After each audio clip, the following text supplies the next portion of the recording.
Ils tutoient le soleil tous les jours. Mais en cette période caniculaire, les couvreurs, très sollicités après les dégâts dus aux orages, doivent absolument terminer le travail avant les congés. La chaleur, c'est insoutenable, quoi. Les matins, on embauche à 6 heures, mais les après-midi, on ne peut plus toucher un bout de zinc, on ne peut plus toucher un outil.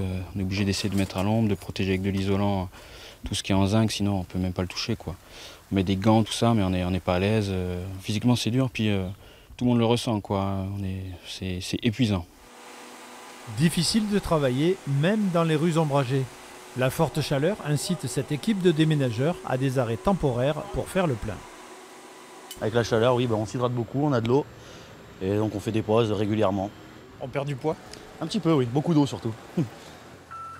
Dans le centre-ville de Périgueux, les travaux de réfection de la chaussée vont bon train. Le beau temps impose une charge de travail élevée, pas question de s'arrêter.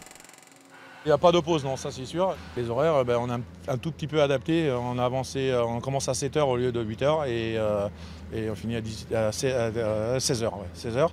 Et c'est très dur l'après-midi, à partir de 14h30, on cherche l'ombre.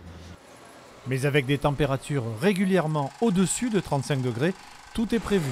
Le camion de ravitaillement n'est jamais très loin. Celles-ci, elles sortent de la chambre froide pour l'après-midi. Là, il n'y en a plus beaucoup, mais il y en a encore un peu. Eau fraîche. Pour de nombreuses entreprises du bâtiment, c'est l'heure des congés. Pour les autres, il va falloir se montrer patient et attendre la fin de la canicule.